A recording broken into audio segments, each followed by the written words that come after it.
Welcome to the TriDot Podcast. Big show today. I am chatting one-on-one with the legendary Carrie Tollefson. She's a national champion middle distance runner, an Olympian, a broadcaster, and a podcaster. And spoiler alert, Carrie will be collaborating with us here at Predictive Fitness in a big way for the RunDot Podcast. More on all of that later. On the show today, Carrie's also going to give us her 4 pre-race tips, the 4 things she likes to make sure she does before a race. So lots of good stuff from her. I'm Andrew, the average triathlete, voice of the people, and captain of the middle of the pack. As always, we'll start with our warm-up question, settle in for our main set conversation, getting to know Carrie, and then we'll wind things down by having an audience question for Carrie to answer. Lots of good stuff. Let's get to it. This is the TriDot Podcast, the triathlon show that brings you world-class coaching with every conversation. Let's get started with today's warm-up. All right, Carrie, welcome to the show. For our warm-up question today, I want to talk about running shoes. On the surface, I think putting on a pair of running shoes and going out for a run seems pretty straightforward. It's pretty foolproof. And yet, I am willing to bet most of the athletes in our audience, myself included, yourself included, have had something go wrong with their footwear at some point in their sporting career. So, Carrie, for our warm-up question today, what is a misadventure in footwear that you encountered during athletic training or racing? Well, thank you so much for having me. But yes, I have had a couple mishaps, not so much in Good, training. good. Yeah, it's good to hear that everyone has them, right? But I've had a couple mishaps in races. And so I was thinking back about the mishaps, and 2 different situations happened to me, and both kind of at that part of my career where I was thinking, am I coming back or am I just riding this wave into retirement? And so it kind of sealed the deal. One time I was way over in Helsinki racing, and I was ready to have a big race, and somebody stepped my shoe off, and I was running the 1500. So just a little short of the mile, not long, didn't have time to sit down and put my shoe back on. So I had to step off the track because I had issues with my heels. And Okay. so if I ran barefoot, I would get plantar fasciitis really fast, and it would stick with me for a long time. So I didn't dare kind of chance it. And another time, I was just coming back trying to make the Olympic trials standard. And I just had our oldest, Ruby, and I went out to Portland to run a race. I think it was Portland. It might have actually been LA. I think it was in LA. And somebody stepped my shoe off 2 laps into the 5K. And there was no way I could run 10 more laps without a shoe on. But the funny part is I was warming up that day, and a black cat went in front of me on my warm Oh, up. yeah. And I was like, oh no, what's going to happen? And then something bad happened. And I'm not even that Yeah. superstitious. And that just was like, oh, what is happening? Ruby's back home. Charlie, my husband, was back home. And I come all the way out to LA it was. And sure enough, my shoe got taken off. So it's Is not that cool to is have that your a shoe fairly taken off common during thing, races. like in the pro field? Does that happen fairly regularly, or no? It Just doesn't twice a happen year. regularly, Okay. but with spikes, especially, they're hard to flip back up onto your heel with you tie them pretty tight. Um, so yeah, I didn't have very many falls in my career. I had a couple, one at the World Cross Country Championship.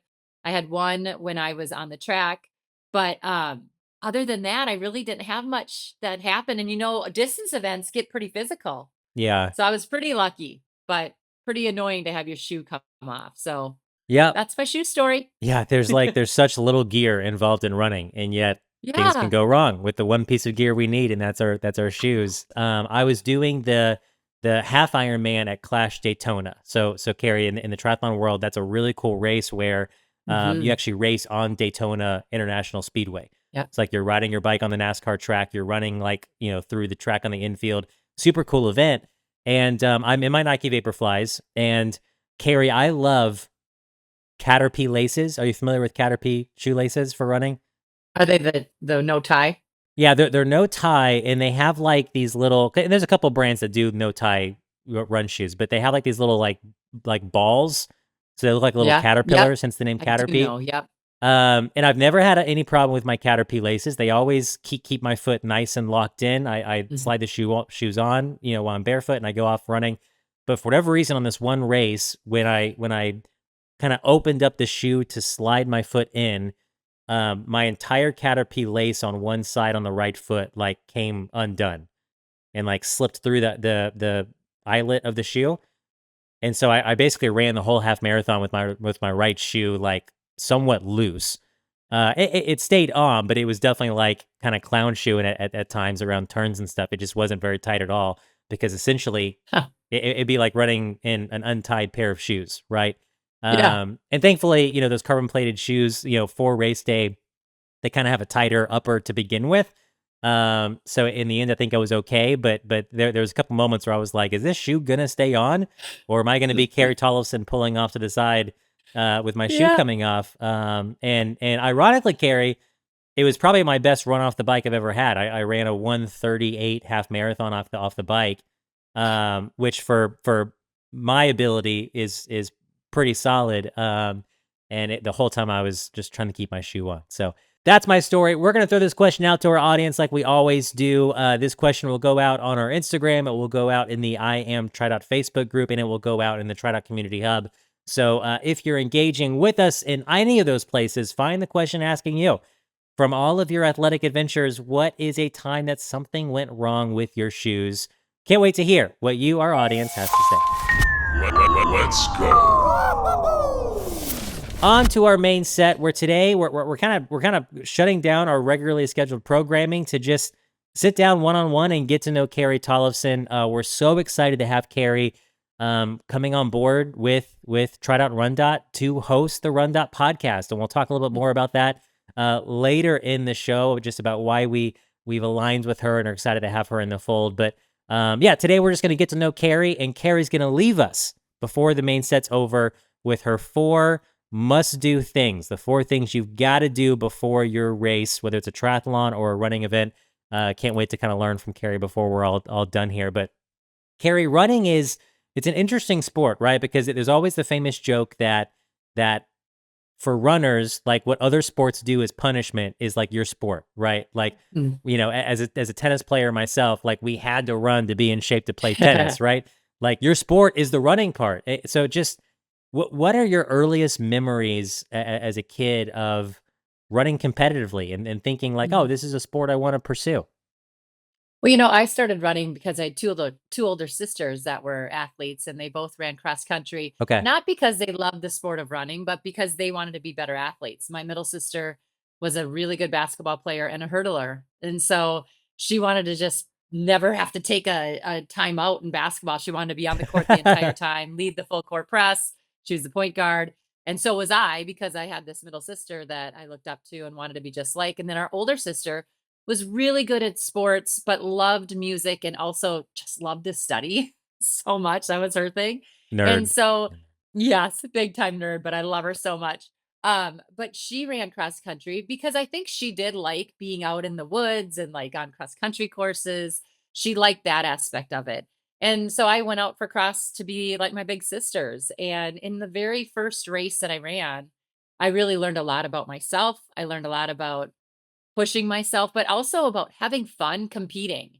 And I was a little bit scared. I passed my bigger sister, my middle sister, up on the tree lined part of the course in cross country. And I didn't know if I should pass her. And she kind of looked over and said in so many words that I knew I couldn't repeat to my mom and dad, but just to get going. And then we Yeah. sat around that night at home, and she said, "Don't you ever let anyone dictate your outcome in life." And it was Wow. so nice because she was so good. She was one of the best in the state at both basketball and track, and just to have her say, "Go for it." And so for me, that first race that I had really taught myself how to dig deep, just go for it, have fun running hard. Don't worry about who you're beating and not beating. The better you do, the better your team does. And so I think that was one of my first memories of the sport, but it was hard. Like I just had this conversation today with my daughter. We did a really early workout, her first one back. She's going into 10th grade. And we were running around, and it was a hard workout. And after her fourth 800, I said, "This is what breaks people from this sport. Being able to push through the pain, like the good pain, right? Just like I'm Yeah. Yeah. tired. I Yeah. don't know if I want to run, not the pain like my foot hurts really bad and I'm trying to fight through. Not that pain, but the pain of digging deep and and going and doing something that most people decide they're not going to do. Like there's a lot of people that try to run for a while and then they're just like, that is not fun. Like Yeah. running and having to breathe heavy and, work through things is not hard, or is not fun. But I told Ruby, I said, this is what sets you apart from different people. And it sets you apart from people in life as well. So we had a good life lesson talk this morning. And so, yeah, I learned it early on and I'm still kind of sharing it with my daughter and younger people along the way.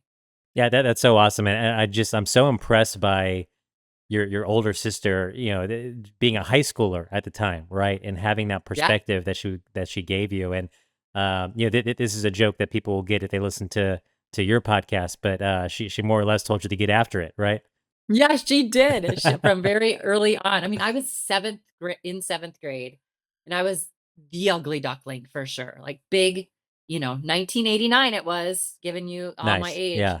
but my big bangs and I had big teeth, big buck teeth. And so she probably always teased that she probably saw me in her shadow or in the shadow, this, ugly duckling type figure right next to her. And she knew it was me. But yeah, I owe a lot to my mom and dad and my sisters for introducing the sport in a way that was fun because I think this sport is daunting. And no matter what age you're at, if you're just starting it, it's daunting. It's daunting for me to go out and have to do a workout with my younger daughter because I know it's going to hurt. I Yeah. know it's going to kind of test my ability to want to help her get through it. I don't have to do this anymore. Yeah. Like I'm not competing anymore. And so I had to kind of like last night get my shoes ready, get my outfit ready, get my mind right to get out at 6:15 this morning and go do 4x800 and some hill repeats and some 200s. So yeah, it was fun. I'm glad it's over though. You won everything there was to win when you were in high school cross country and track, and you went on to compete collegiately for Villanova University. And by the time you were done there, you won 5 national championships. You were named the 1998 NCAA Indoor Track Athlete of the Year. You were the first person, male or female, to win a national title for both the 3K and the 5K. So just how did that experience running at Villanova shape kind of the professional that you would become? Well, let me just say, I did win a lot in high school, and you named off all the best things that happened in my career. Yeah, way to go. But I did get beat and I got knocked down time and time again. So I know every aspect of this sport. I've been lapped, I've fallen, I have been sick, I've been injured time and time again. And I've just straight up gotten my butt kicked. I wasn't good enough Yeah. on that day. So I know all of that. And I appreciate you saying the nice things about the wins, but the losses definitely were there too. Um, but Villanova was amazing. It was so fun. When I went out to Villanova, they had won 6 national championships as a team for 6 years in a row. Wow. So I was going to the number 1 school, 26 hours away from my hometown in Philadelphia, big, big city. So it was very scary and just a life-changing, moment for me out there. But I learned really early on just what it was like to put yourself in a situation where you have not only like-minded, goal-driven people, but you had to rise to the occasion and be okay doing that with your family quite a ways away from home and this small community that supported me. Just sort of going out there and having to do it on my own and create that community. So, kind of a big step in my life. Even now, when I look back at it, that was a moment that really changed me going from high school to college and learning how to deal with life on my own. And I had a great system out there, right? I mean, I had great coaches, Marcus O'Sullivan, Gina Procaccio, John Marshall was my first coach when I was out there. So we had this great community already, but I had to figure out where my role was. And it was awesome. It was heartbreaking. It was scary. I was on a roller coaster of emotions at times. But at the end of the day, every day, I was so excited to be there. Yeah, and you ran several different events in your time there, right? Between Hmm. cross country and indoor track, correct? What was kind of Yep. the what was like your jam? Like what was the one event you just got the most fired up to compete in? I loved the 3K. Okay. I loved cross country. I've always been one that I'm not a trail runner, partly because I just had all these kids and I haven't had time to like get to the trails and things like that. So I always thought maybe after my career on the track, I would move to the trails. And there's still time, but I loved cross country. So I'm surprised I haven't figured out a way to really get into it. But in track, I loved the 3K. Okay. And it was just that distance where my mind could stay engaged and I could stay hungry and excited about attacking the last half of the race. The 5K became kind of my bread and butter, but it really wasn't my favorite. Even when I was running really fast in it, it was a lot of time spent calming my brain. And I really didn't want to have to think in races. So the 3K, had there been an event while I was racing, now there's this 3K steeple that was just starting Okay. when I was in my career, and I was so injured that we were afraid that my Yeah. heels would not take the water jumps.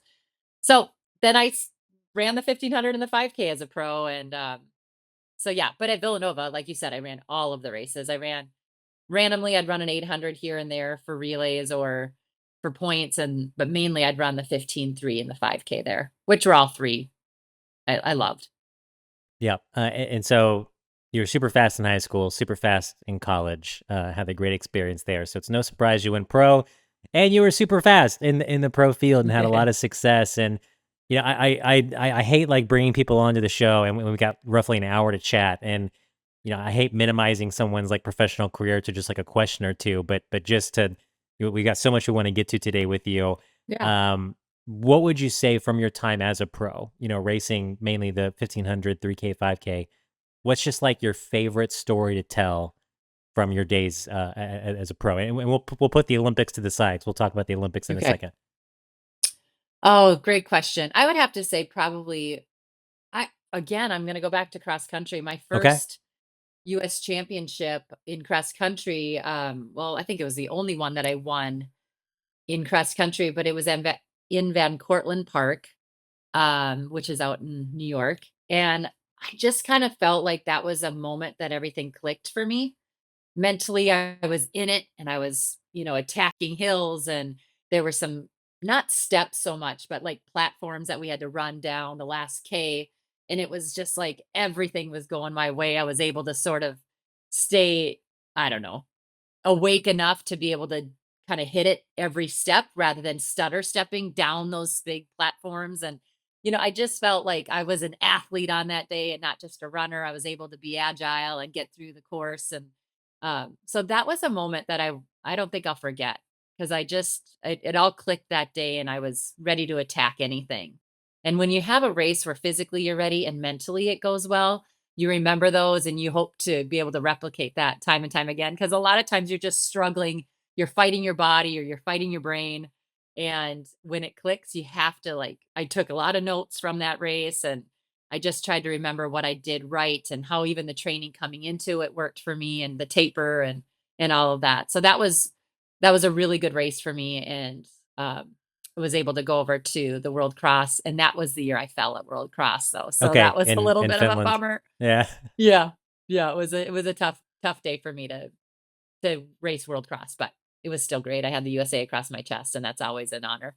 Yeah, no kidding. I had a tennis coach back in high school that made a comment that I've always remembered, and it was like there was a match that I had won, and it was a kid that I should have beaten very easily, and I won, but it was the score line was closer than I felt it should have been. I was a little upset about it, and Mhm. he was like, "Man, like you got to remember when you step on the court, you will have those days where you're playing 100% full out, everything's clicking." But Right. most days, your game is going to be working at 80% capacity. That's just reality, right? Mhm. Like you can't Right. always have it turned all the way on. And so the trick is what's working, figuring out what's working today, what's not working today, and how can I win this match with the 80% of my ability that is clicking. Yep. And I think as an amateur in sports, okay, that makes sense for us, but you just assume, oh, when the pros go out, everything's always clicking for them. They're a professional at this. And then you hear the Yeah. pros talk, and it seems more and more that that's not the case. And so it's interesting to hear that your big takeaway memory from your pro career was just one day where everything just exceptionally clicked. Mhm. Do you feel like running in the pro field, you had days where it just didn't click, or days where you were Oh, kind of for at that sure. 80% capacity? What was kind of the norm Oh. for you when you ran a race as a pro? Yeah, I mean, you do remember those good days, but I mean, the majority of, and I think too, as people and as maybe, when you think of being a world-class athlete, part of it is that we do know how to push through those moments. Like that's part of what separates us, I think. But, I look back and I probably remember more of the moments that didn't go well than the moments that did. Because even in the moments that did go well, the ones that we won, you're always trying to be better. You always wanna run Yeah. faster, there's always a moment. So I think that's part of what separates us as well as being able to come back time and time again and try to perfect and be better. And, you beat yourself down as athletes, no matter what sport you're in, you beat yourself up all the time. And I remember that my dad was a college football player and he lived in a household full of women. My mom was not an athlete. She would have been a heck of one, but didn't have the opportunity in her time. But she did start her own business and was a woman that had her own business in a time that not a lot of women did. And I think that was the athlete mind in her. Like she was competitive. She wanted to prove people wrong. She wanted to do things that not many people did. But we would all sit around the table, and my mom had this kind of mindset too. And my dad had this mindset of an athlete. And we first talked about what went well, but we always talked about what didn't. And it was okay to sort of air the dirty laundry. Like, Yeah, let's yeah, see what and acknowledge happened. that, yeah. Yeah, acknowledge that because that is what is gonna get you back out there, get you fired up to see if you can do better the next time. So, when I look back at my career, whether it was in high school, college, or as a pro, those are the things that I think about. Like, yeah, there were good moments. Always there's good moments. But what is it that's gonna make me better? And that's where it's those I don't like to talk about failing, but it's where you faltered maybe. And Yeah. I had a lot of races where I can so many races where I'm like, "What was that moment that I gave up or I let the foot off the gas or my mind just overtook and I folded," you know? And even still to this day, it just kind of burns at me if you didn't already notice. Yeah, yeah, yeah. I think about that. I've run 15:04 for 5K. And like, how hard was it for me to just run a little bit faster to break 15 minutes when Yeah. hardly anyone was doing it at that time? That was the seventh fastest time in US history when I ran 15:04. And still to this day, every now and then I'll wake up in the middle of the night. I'm like, oh, I had one or two laps that were just where I was floating and not attacking. And, like, get over it already, lady. Yeah, yeah, and yeah, you think about that 120 meters where you felt like you left your foot Yeah. off the gas in hindsight, but it's I don't Yeah. I think it's comforting because like, I just as you're talking, like, I can remember in all the triathlons I've raced, 3 of them, 4 of them, Mm. where, like, I left the race thinking, "Man, that one clicked." Like, the swim, the bike, the run, I left nothing on the table, I paced it right, I Yeah. fueled it right, and I came across the finish line, like, feeling like I had perfectly given everything, right? Like, Hmm. 3 out of my 40-ish triathlons that I've done, and so to hear, the rest of them, the rest Yeah. of the 30-something races I've done, that I probably could have done something a little bit better along the way or given a little bit more Mm. effort, in this moment or that moment. So I guess it's comforting to know that even at the Yeah. professional level of the sport, from national Totally. champions, Olympians, you Yep. feel the same way, and you're trying Yeah. to eke out the most of your body as you can every single time you go out there to race. So, Yeah. um, Carrie, let's talk about the Olympics in 2004. You raced. You were the only American, actually, to make the qualifying time for the Olympics and the 1500. And you had a great performance out there. You advanced through Heat One to the semifinals, Yeah. and came just short of grabbing one of the 12 slots for the finals. Hopefully, that's not a bad memory. Me saying that, but what was it like competing on that stage, and what did you take away just from the Olympic experience in Athens? Oh, it was so cool. I mean, I'm so like I've shown my tattoo a little bit, but you Love can it. see it right there. Yeah. I just got it not even a year ago. Really? Yeah, but there was a couple people that told me like when we were still in Athens, like this moment changed your life forever. And I didn't really get it I'm like, "Oh yeah, I'm at the Olympics, like that's cool. I'm an Olympian Yeah. forever." But now as I've walked through life and I've realized how many opportunities that being an Olympian opens up for me has been a real blessing, and it's been really cool to be able to have that next to my name. But being at the Olympics was awesome. I think the way I got there was even more exciting because I wasn't a favorite in the 1500. I had to basically lead from start to finish, which was exactly not what my coach wanted me to do. So like just persevering through not making it in the event I thought I would make it in the 5K and coming back and run the 15, getting to the Olympics was sort of just icing on the cake. I was hoping to make it again the next year in 2008, and I didn't end up doing that. I had pneumonia 3 weeks Mm. before the trials and just wiped me out. So That's when such I a was at hard the thing with Olympics, running. Like to so qualify, hard. you've gotta peak on the one day of Yeah. One qualification, day every right? 4 years. Yep. So I think when I was at the Olympics, I was just soaking it all in, just I was very nervous. I didn't have two other Americans running alongside me on my warm up. So I was kind of all alone. And I do remember though during the middle of the race just like trying to follow moves and not get too locked up and get in anyone's way and things like that. It was a different race scenario for me, and it was one where you didn't just kind of go. You were thinking a lot. And I had had a couple coaches in life that have really stuck with me. They tell me, don't think, just run. But I thought the entire race, both for the first round and the second round. So coming up a little bit short was tough. And especially now, because four women went on to get busted after that. So I would have Oh, been in that yeah, final. And but I don't really want to dwell on that, but it's still sure. like, oh, I was so close to making the final that still kind of irks at me as well. Yeah, I thought it might, and sorry to bring it up, but, just it's part of hearing the story, and Oh, it it's was such an honor though. Like, Andrew, it was so cool to be at the Olympic Games this last summer as a commentator and to go back and to think, "Oh gosh, I actually was on that track with yeah, close to 100,000 people in the stadium." And then knowing millions were watching us back home in my little town of 1,600 people in rural Minnesota, everyone was so thrilled. I mean, it was a moment like none other. I mean, it really, like, still kinda gives me goosebumps, and I get a little emotional talking about it. Like, it was so cool. So, yeah, I'm really proud of it. yeah, and for a professional runner, I mean, there's different race series, race circuits, racing here, racing there, this championship, that championship, all throughout Yeah. the season.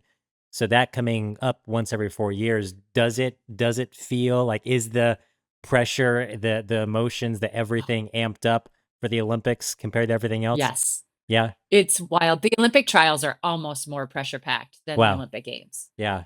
And I'm not somebody that was thought of to get the Olympic gold. So that's a whole added pressure. I was just going and running hard, trying to represent America as best I could. Yeah.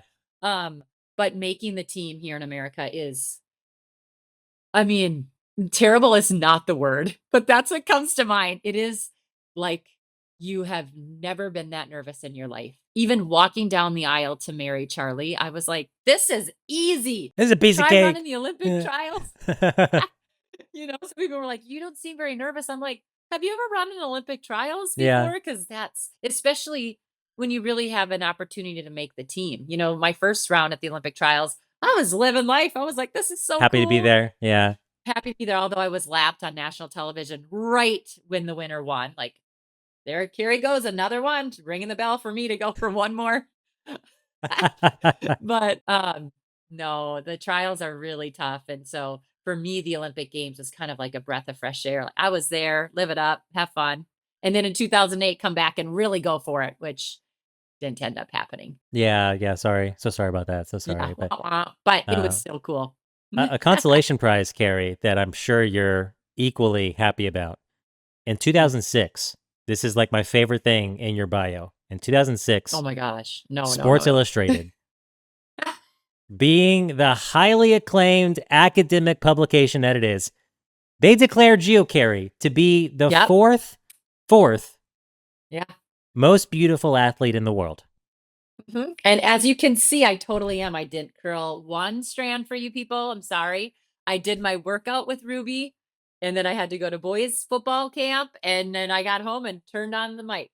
So, Yep. as you can see, it's true. It's an athlete audience. It's an athlete audience. We all get it. We all get that life. What was Yep. I mean, what was your reaction when like you first heard about that And Oh, do you remember, okay. Carrie, who they ranked 1, 2, and 3 ahead of you? I do remember. Um, it was Anna Kournikova who was first, which you will know all these tennis Sure gals. So do. Anna Yeah. Kournikova. Second, I think was Gabby Reese, the volleyball player, Okay. and then who was married to the famous surfer. And then third was Maria Sharapova, Tennis player. Yeah. also tennis player. So 2 And blonde all Russian of them tennis had players. these like Maxim photo. Do you remember Maxim? Do they still have that magazine? But all the athletes would Admittedly, do I don't like, know about that magazine. oh, well, it was kind of like a little more of a risque Yeah. magazine for athletes. And you had like a running photo? Like a runner's world, but like a men's Okay. magazine that was Okay. still PG, but like they would have really pretty photo shoots, but like bikinis and stuff like that. Okay. So I had my picture was from me racing, and I swear I had like spit on my face. They had Maxim photo shoots. So they were and they are way more prettier than I am. But they had these beautiful shots in this Sports Illustrated, and mine was like the third lap of a 1500, like hurting and not cute again. Yeah. So we laughed about that. And but I do remember when we found out, two different conversations happened. My mom and sisters were like, "Yep, you're number 4, just like in our family." So mom was number 1 and the 2 sisters were number 2.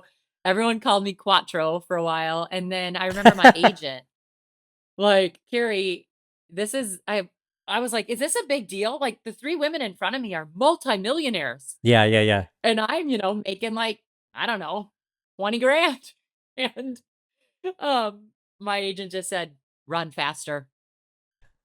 That's all he That's it. said. That's it. Like, "No, we'll take this to, you know, whatever company." It was before influencers were a thing, Sure. but Yeah. I'm like, "Should I try to get my phone free? Like, I'll do a T-Mobile commercial." Yeah.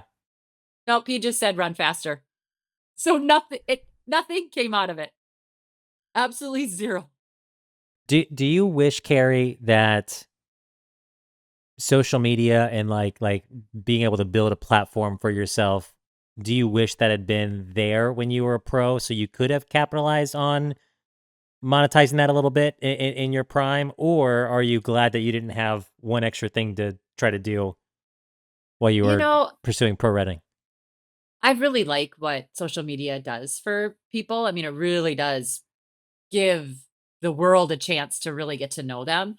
It's a lot on the athletes. I Yeah, get that. Some it's a ton. athletes do not like it at all. But then there's some, I think that I probably would have been okay with it, especially I did work while I was competing, but I would have had some time each day to do it. And I started with a YouTube channel at the end of my career, and then I got into podcasting. So I think it would have been a natural Yeah, flow for me to do more. But even still to this day, like it's just not something that I love to do. I'm not real good at self promotion. So same. I would have had to learn it. But I do think it's a really good asset for people to have now. And Yeah. yeah, but again, it's something. The whole Sports Illustrated thing is sort of a joke in my life, to be honest, because most people know me, and I'm about as goofy as it gets.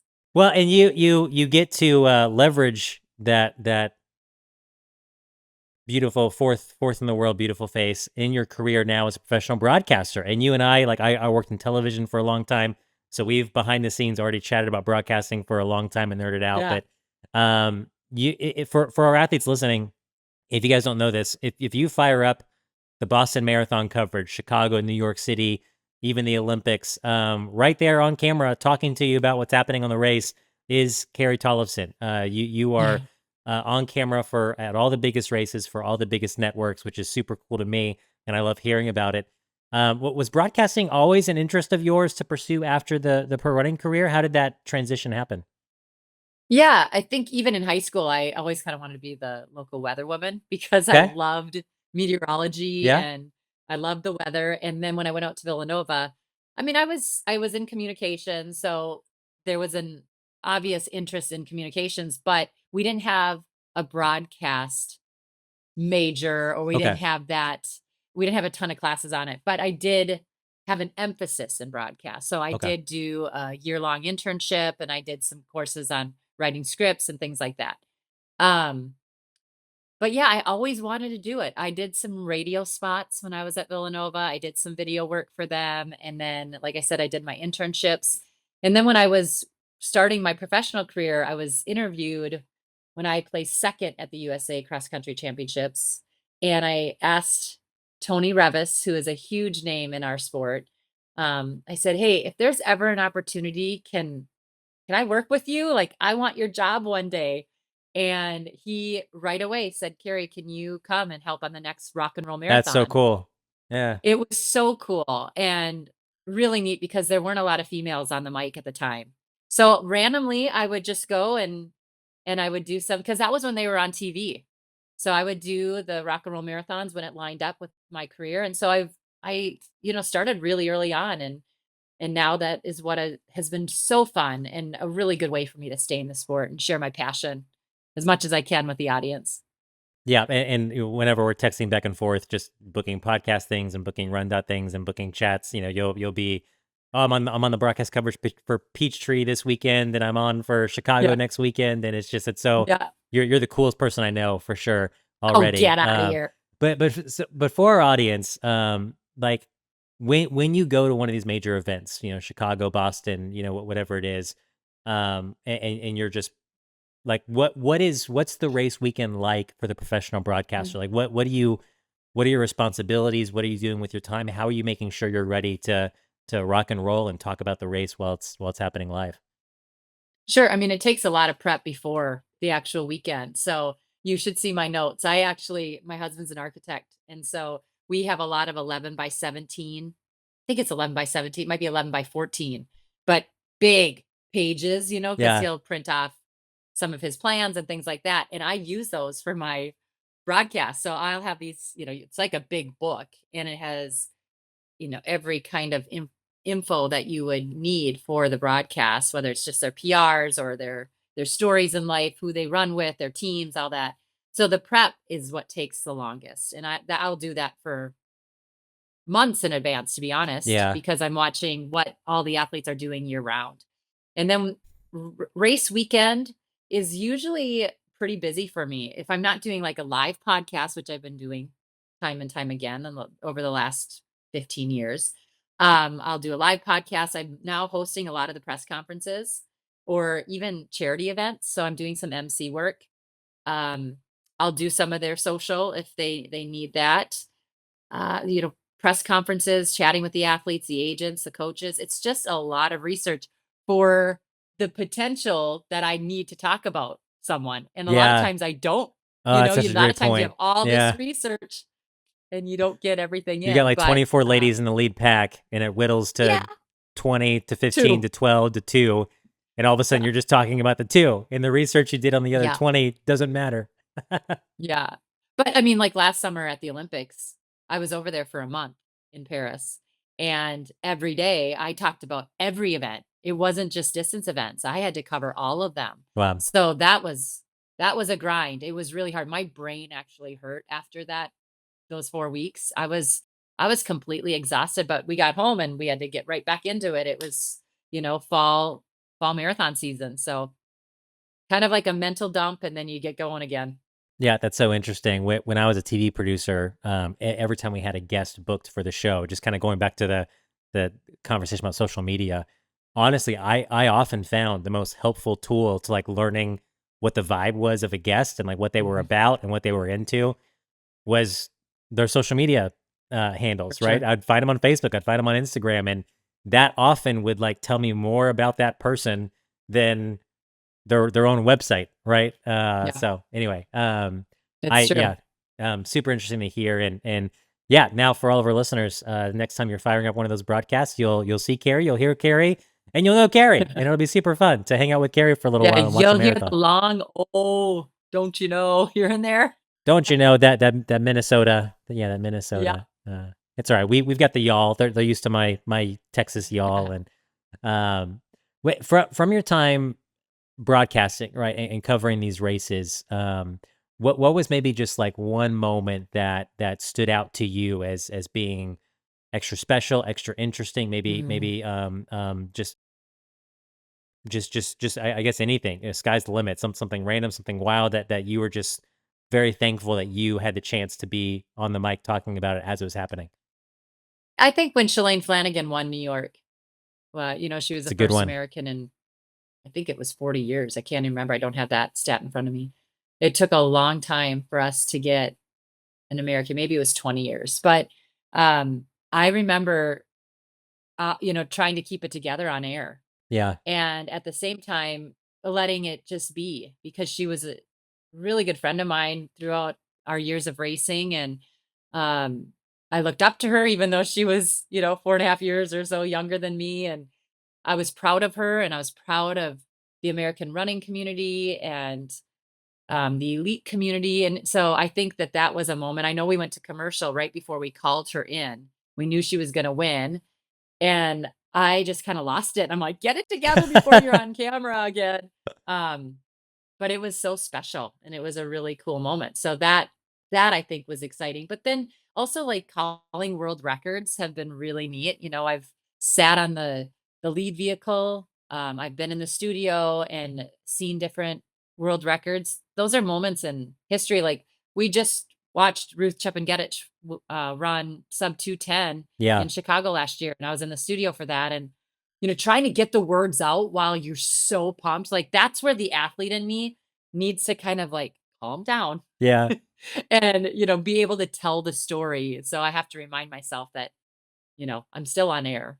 So the emotion can be there, but you're still on air. You You're still gotta do still a your job. broadcast professional who's got to be a Yes. broadcast professional. I was watching Shalane cross the finish line. I mean, it was just one of those iconic moments, right? The Yeah. red and black kind of asymmetric Yeah, Nike kit with like the arm sleeves. Like, she looked awesome.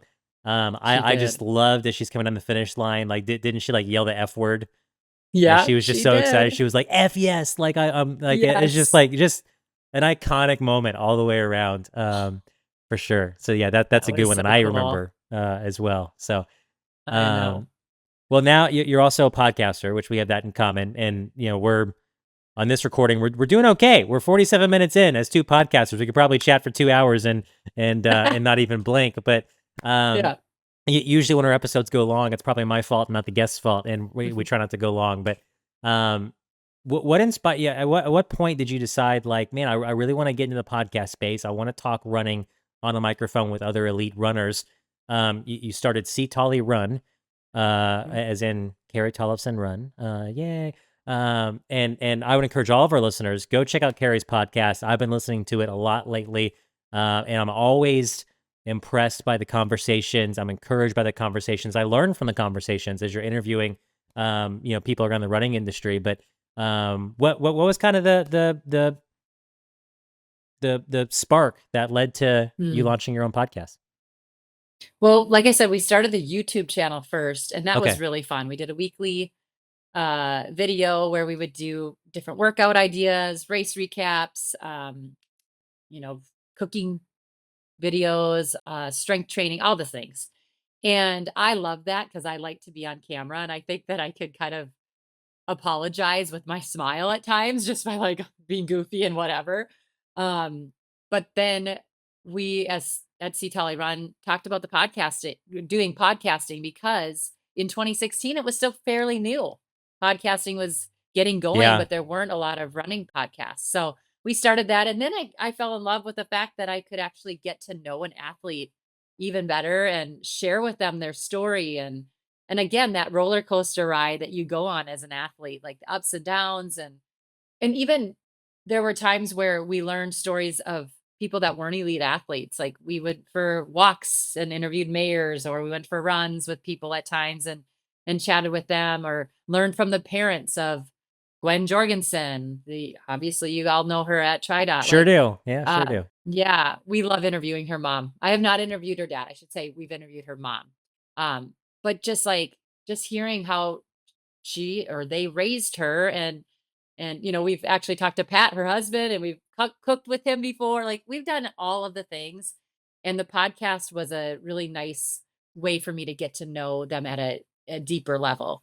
So that's kind of what you hear on C Tolle Run. It's not so much, I mean, there are like how-to type podcasts, but it's more just the story of people. Yeah. A lot of them are elite, but not all of them, and how they get after life. That's my tagline, get after it. And I just want to know how people get after it.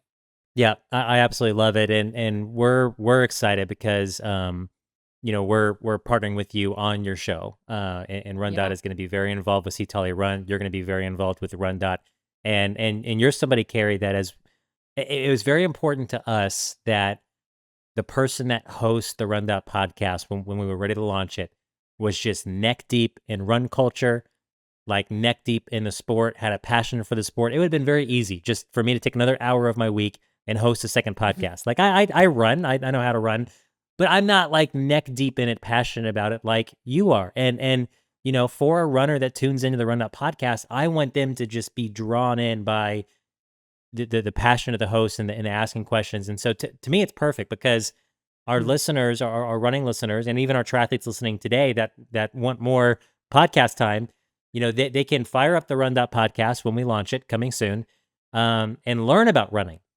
They're going to be interviewing Mhm. running coaches, and it's going to be just like the TriDot podcast, learning how to be a good runner, how to be a good triathlete, and then they can go fire up C Tolle Run at a different time in their training week, and they can get Yep. great stories and great inspiration. And that's something that we don't do on our podcast intentionally because we want it to be a place where people come to get coached.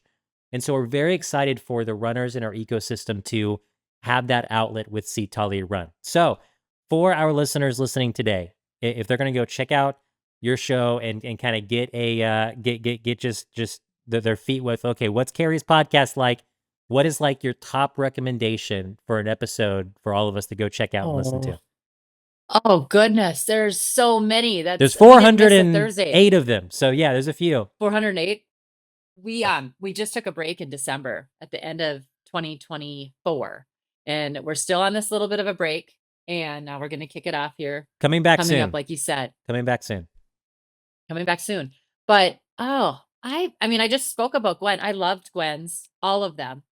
I think that just her story is so cool, and her passion, we can see that, right? I mean, just following her on social, you can see it day in and day out, how hard she works and how she brings her family along into it.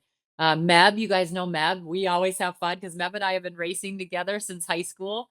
Shalane's on there. I mean, we, without sounding, like I get to get anybody, because that's not the case. I've been very fortunate to be Yeah, able to call upon a lot of agents and say, "Hey, can I get your person?" One of the things that I never wanted to do as a podcaster was bug the athletes, sure. because there's a lot of people now asking.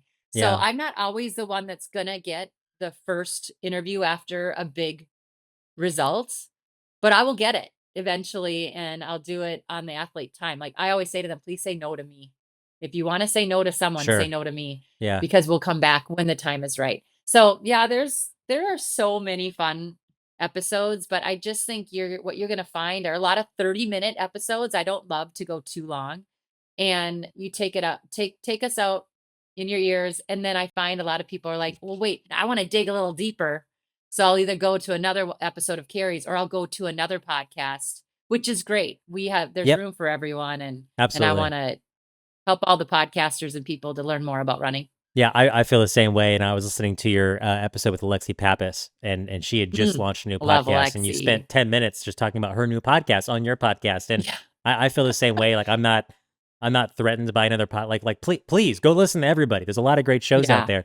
Come to us for the triathlon coaching. That's all we ask. And Right. and Right. go to everybody else for what they do. And I just genuinely, as a podcast host, as a podcast producer, television producer, in your interviews, the way you clearly know the person, the way you care about the person, the way you relate to them is very unique. It's very special, and you can tell.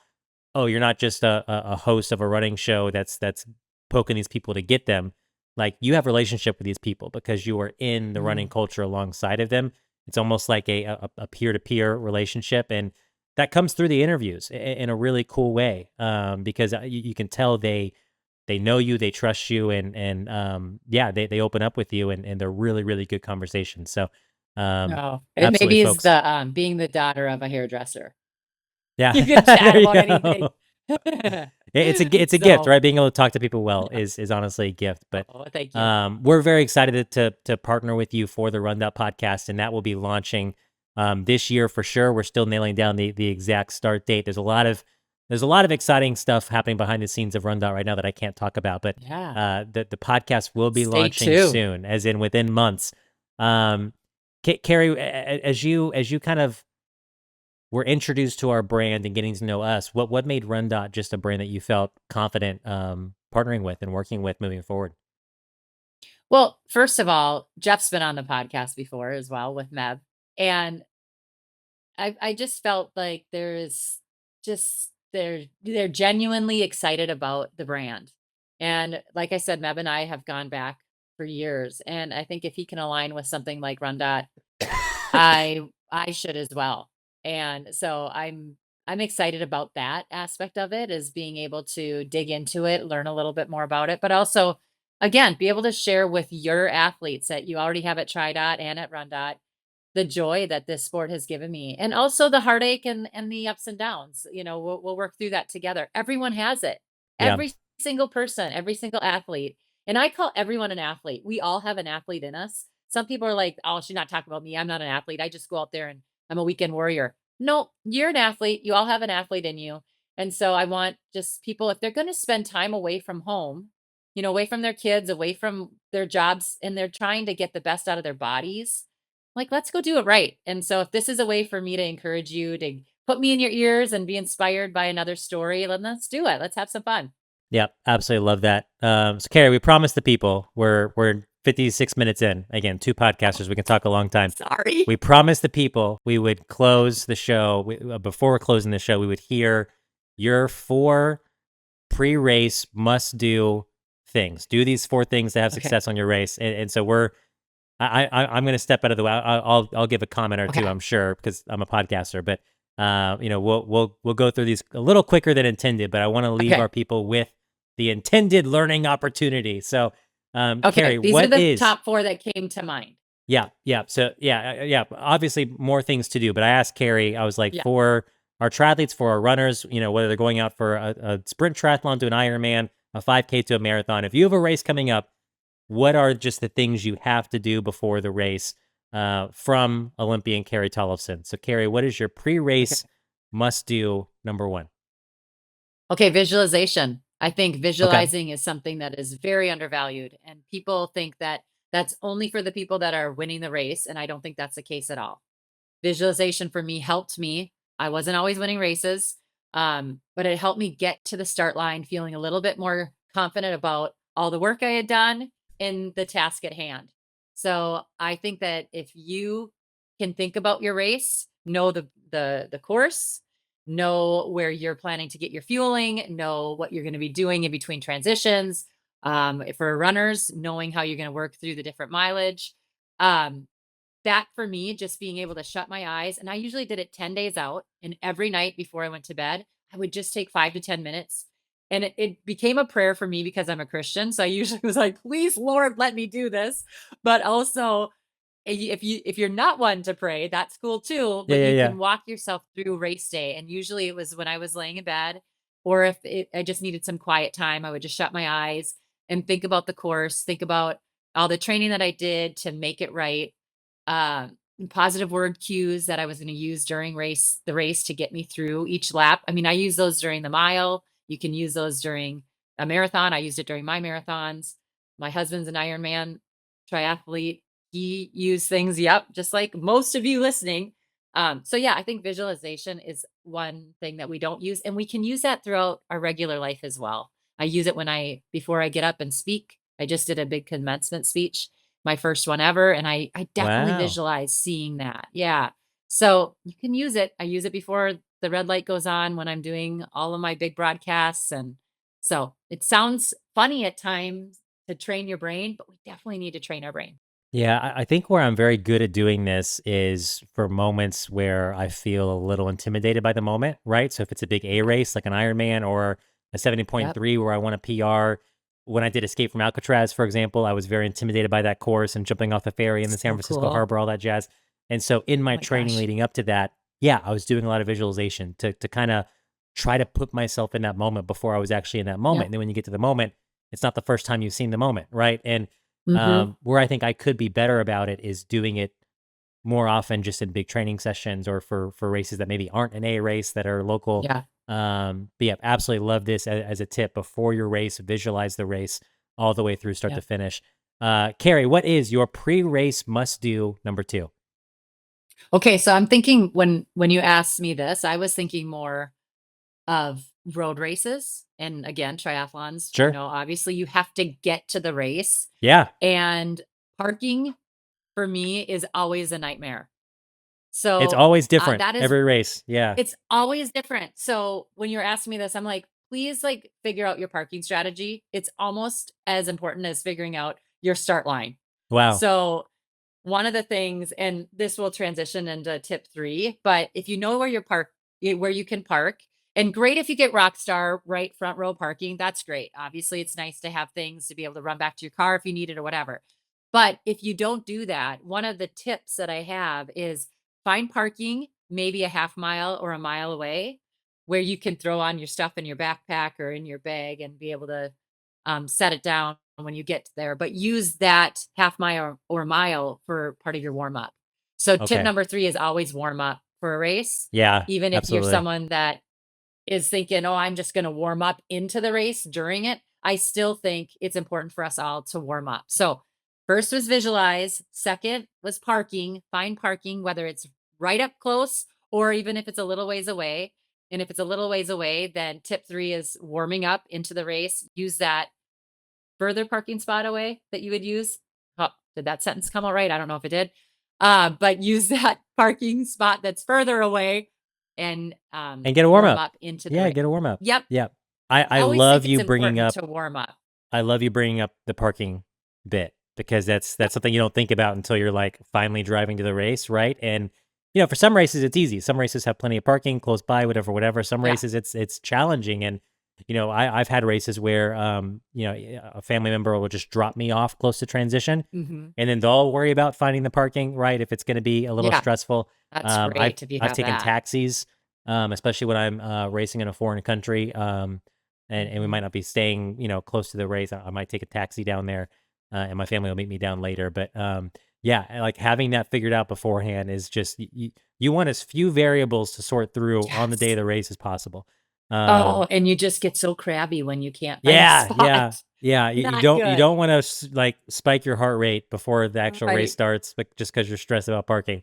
From Um, stress. But that's where spiking the heart rate for a warm up it's good is in the warm up. Yeah. it's good in the warm up, but at your own timing, not because of parking. So we have, Carrie, a TriDot Podcast episode, and I want to say it's like episode 40 something, 30 something.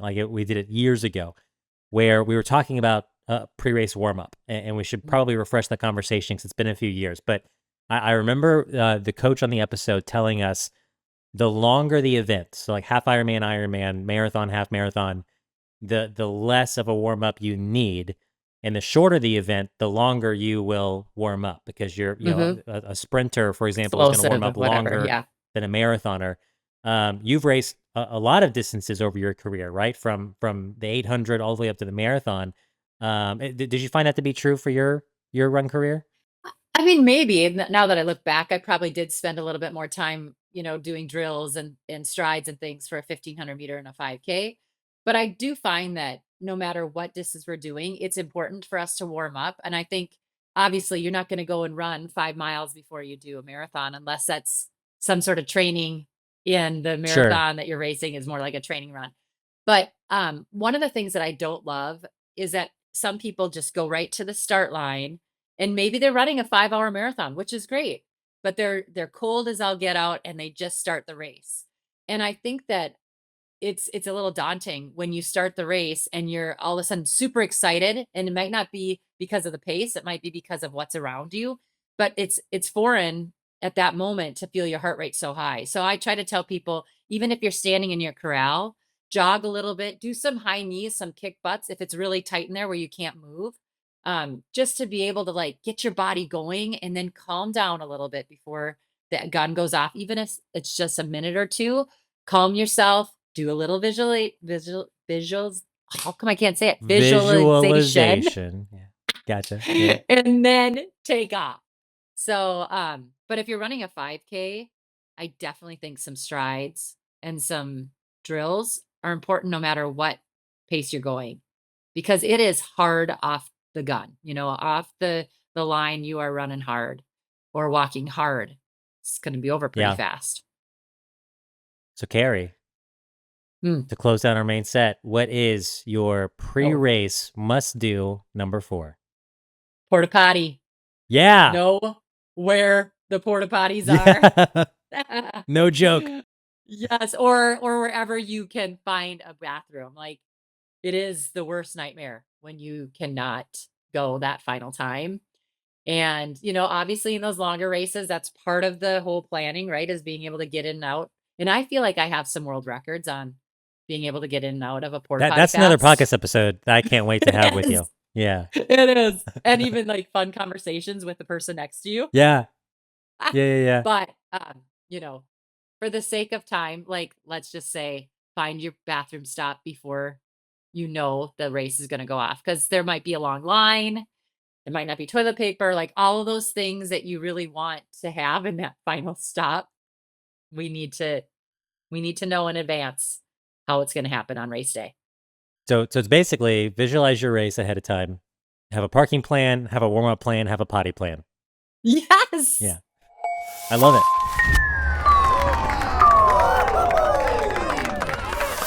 For the cool down of our show, we love closing the show with a question from an audience member, from one of the athletes in our audience, and we pull these from a number of different places.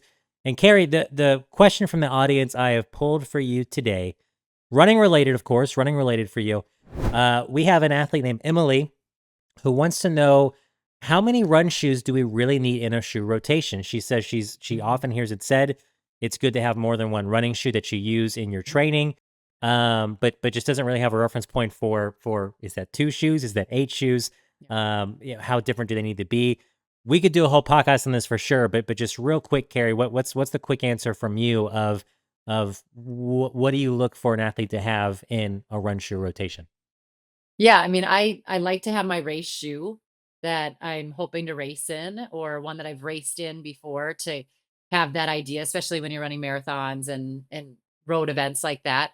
If you're a track athlete, spikes, obviously, your workout racer, which is like what you would race a marathon or a 5K, 10K on the roads in. But when it comes to trainers, I definitely think you want to have a couple different pairs. And for me, as a person that's worked in running stores over my lifetime, 400 to 600 is what they say in most trainers, not a super shoe necessarily, but in most trainers. I always thought of having someone come in and get a new pair at 300 miles. So then you have about 100 miles or so to work in your new pair. So I didn't always wait till the very end of that shoe life. I would always have another newer pair, and then I always had a couple different kinds. Now, the longer I go through this life and the more mature I come in this sport, I have found that my feet actually have been healthier wearing different models. Okay. So Yeah, not super just helpful. sticking to one model and having last season's color and this season's color, and then Yeah. trying to, I find having a shoe that I wear maybe, and I don't really pay too close attention right now because I'm not really training for anything right yet, but finding a shoe that maybe you like to go long in, and then a lighter pair for recovery days. Maybe it's not quite as stiff or quite as supportive. So you really kind of work your feet and you get them really strong. I find if you get into one type of shoe and you're spending every run in it, your foot gets pretty rigid and it gets pretty stuck in that pair. Interesting. And then Yeah. it fires up when you have a day where you're in a different shoe. So start working those muscles. And for me, I like a neutral shoe. I like a shoe where I do pronate pretty heavily. So I do like a stability shoe, but I try to mix it up a little bit and make sure my feet are kind of guessing. Thanks for listening to the TriDot Podcast. Help us out by leaving a rating and review on your listening platform of choice. For more opportunities to learn from our coaches, check out our YouTube channel and follow TriDot Training on social. Ready to train with us? Head to TriDot.com and get started for free. Until next time, happy training.